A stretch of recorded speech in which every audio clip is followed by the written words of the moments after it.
রাতের জন্য 10,000 টাকা? এই এদিকে আসেন, আসেন বলছি। এই বৃষ্টি, কি হলো তোমার? চিল্লাচ্ছ কেন? আরে তেমন কিছু না, আমি দেখছি, তুমি কাজ করো। আচ্ছা। হেলমেট খুলুন, হেলমেট খুলুন বলছি। এই তুমি ওনার সাথে এরকম বিহেভ করছো কেন? আরে তেমন কিছু না, আসলে ওনাকে দিয়ে আমাদের দুটো ছবি তুলিয়ে নিব তাই। ও আচ্ছা, তাই বলো।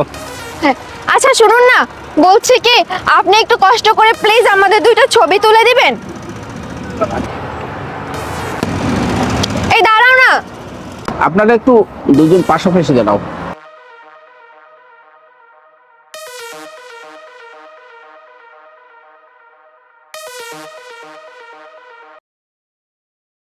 ম্যাডাম, ছবি তোলা শেষ, দেখেন তো ছবিগুলো কেমন হয়েছে। দেন তো। আসলেই তো অনেক সুন্দর হয়েছে, আপনি তো অনেক সুন্দর ছবি তোলেন। আচ্ছা ঠিক আছে, আপনি তাহলে আসুন। এই হলো তোমার? বুঝতেছি না গাড়ি যে কি যে হলো, স্টার্টই নিচ্ছে না। উফ, আর ভালো লাগে না। আচ্ছা শোনো না, তাহলে তুমি একটা কাজ করো, তুমি একটা গ্যারেজে নিয়ে চলে যাও গাড়ি, ঠিক আছে? তুমি গাড়িটা গ্যারেজে নিয়ে যাও আর আমি একটা অটো নিয়ে বাসায় চলে যাই। আচ্ছা, সাবধানে যেও। আচ্ছা ঠিক আছে, তাড়াতাড়ি বাসায় এসো। আচ্ছা ঠিক আছে। আচ্ছা।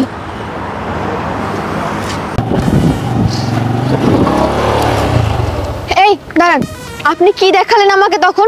এক রাতের জন্য 10,000 টাকা মানে? হ্যাঁ ম্যাডাম, যা দেখছেন সেটাই ঠিক। আচ্ছা বুঝলাম, কিন্তু এক রাতের জন্য 10,000 টাকা অনেক কম হয়ে যায়। আপনি যদি আমাকে 20,000 টাকা দেন তাহলে আমি ভেবে দেখব, তাও এক রাতের জন্য না, 1 ঘন্টার জন্য। ঠিক আছে ম্যাডাম, আমি রাজি। আচ্ছা ঠিক আছে, কিন্তু কোথায় যাব? আমি কিন্তু আবার বাবা যেখানে সেখানে যেতে পারবো না। ঠিক আছে ম্যাডাম, আমার নিজস্ব বাসা আছে, গাড়িতে উঠেন। আচ্ছা ঠিক আছে, চলুন তাহলে। চলো।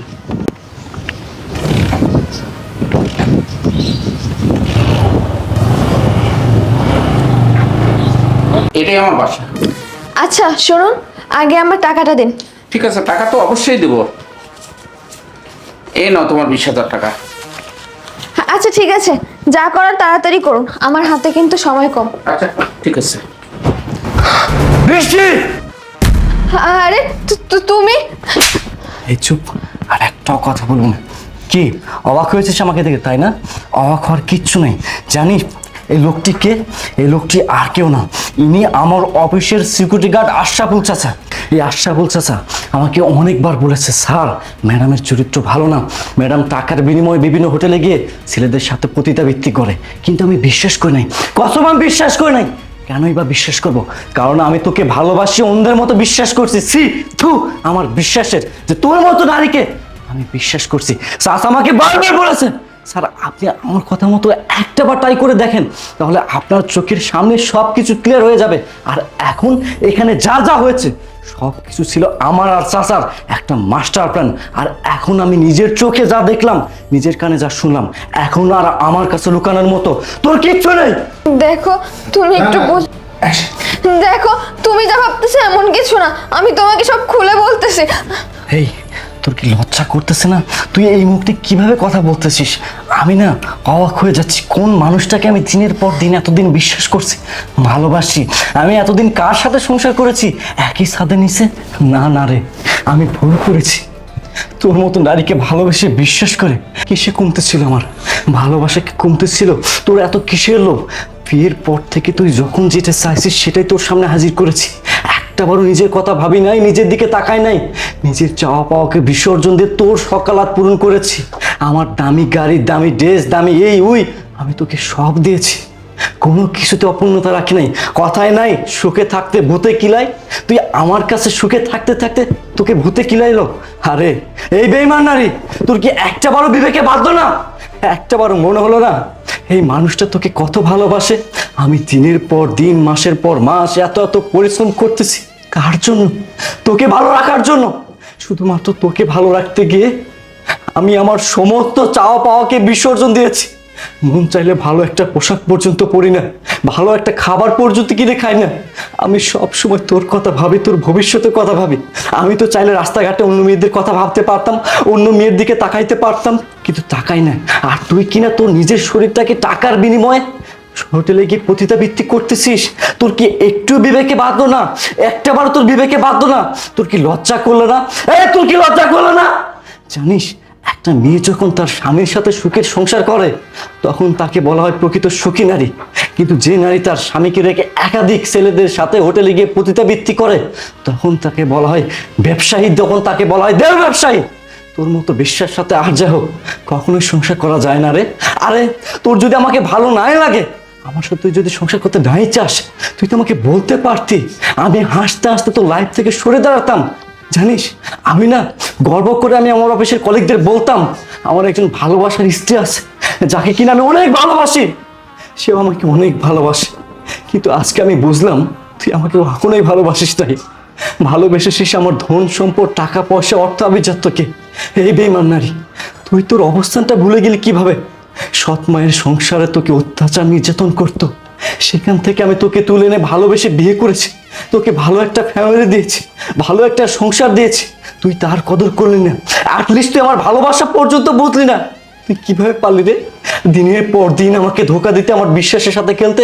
তাই তো বলি দিনের পর দিন তোর বিহেভিয়ারে এমন চেঞ্জ কেন হচ্ছে? আমি না কোনো কিছু বুঝতে পারতেছিলাম না। আমি অনেক জানা ট্রাই করছি, অনেক বোঝার চেষ্টা করতেছি কেন তুই এমনটা করতেছিস। আর আজকে আমার চোখের সামনে তো সব কিছু ক্লিয়ার হয়ে গেল। তাই তো বলি আমি অফিসে গেলে তোর কোনো কেয়ার থাকে না কেন? তুই একটাবারে ফোন দিয়ে জিজ্ঞেস করিস না আমি খাইছি কিনা, আমি কি করতেছি। এখন আমি বুঝলাম তুই এতদিন আমার সাথে সংসার করেছিস শুধুমাত্র টাকা পয়সা এগুলোর জন্য। আরে তো টাকা পয়সা দরকার তাই না? তুই তো আমাকে বলতে পারতি। দরকার হলে আমি আমার কিডনি বিক্রি করতাম, আমার রক্ত বিক্রি করতাম। আমি চাইতাম আমি তোকে ভালো রাখতে। কেনই বা ভালো রাখবো না? কারণ আমি তো তোকে অনেক ভালোবাসি রে। জানিস আমার মা, আমার বাবা আমাকে একাধিকবার নিষেধ করেছিল তোকে বিয়ে করতে, কিন্তু আমি তাদের কথা শুনি নাই। আমি ভেবেছিলাম তোকে নিয়ে সুখের সংসার করব, কিন্তু আমি কখনো কল্পনা করতে পারি নাই যে তুই আমাকে পেছন থেকে চুরি মারবি। আমি না আর দিতে পারতেছি না। তুই আমার বিশ্বাসগুলোকে ভেঙে দিছিস রে। তুই আমাকে আমার ভিতর থেকে ভেঙে চুরমার করে দিয়েছিস। আমি আর তোর সাথে সংসার করবো না। যে নারী আমাকে পিছন থেকে ছুরি মারতে পারে, টাকার বিনিময়ে হোটেলে গিয়ে পতিতাবৃত্তি করতে পারে, তার সাথে আর যাই হোক কখনোই সংসার করা যায় না। আর চাচা, আমি যদি আপনার কথা এতদিন শুনতাম না, তাহলে আজকের এই দিনটি আমাকে কখনোই দেখতে হতো না। চাচা, আপনার কথা না শুনে আমি অনেক বড় ভুল করেছি। আল্লাহ মনে হয় আমাকে অনেক বড় শাস্তি দিল চাচা। আর এই যে আজকের পর থেকে আর তোর সাথে আমার কোনো সংসার হবে না। আমি তোকে ডিভোর্স দেব। তোর মতো নারীর সাথে সংসার তো দূরের কথা, তোর মুখটাও আমি আর দেখতে চাই না। আমি তোকে ডিভোর্স দিব। I want to divorce. Further তুই আমার সাথে আর যোগাযোগ করার চেষ্টা করবি না। চাচা চল। আশরাফ, আশরাফ দাঁড়াও। আশরাফ তুমি আমাকে প্লিজ ক্ষমা করে দাও, আমি আমার ভুলটা বুঝতে পেরেছি। আশরাফ আমাকে একটা শেষ সুযোগ দাও। আশরাফ আমি বলতেছি করবো না। আর কত নাটক তুই করবি? তোর না এই নাটকগুলো দেখে আমি গলে গিয়েছিলাম, আমি বিশ্বাস করেছিলাম। এই যে মানুষটার কাছেও আমি তোর অনেক প্রশংসা করেছিলাম। কি চাচা বলি নাই যে আমার স্ত্রী আছে, আমার স্ত্রীকে আমি অনেক ভালোবাসি, অনেক ভালোবাসি? না রে, তুই কোনো ভুল করিস নাই। ভুল করেছি আমি তোর মতো নারীকে ভালোবেসে বিশ্বাস করে। জানিস বিশ্বাস হচ্ছে অতি সূক্ষ্ম সুতার মতো, যদি একবার ছিঁড়ে যায় না তা কখনো জোড়া লাগানো যায় না। এখন তুই আমাকে যতই বল তোকে বিশ্বাস করতে, আমি তোকে বিশ্বাস করতে পারবো না, কারণ তুই আমার বিশ্বাসগুলোকে ভেঙে চুরমার করে দিয়েছিস। আন্ডারস্ট্যান্ড? You better understand. চাচা চলো। ঠিক আছে বাবা। আশরাফ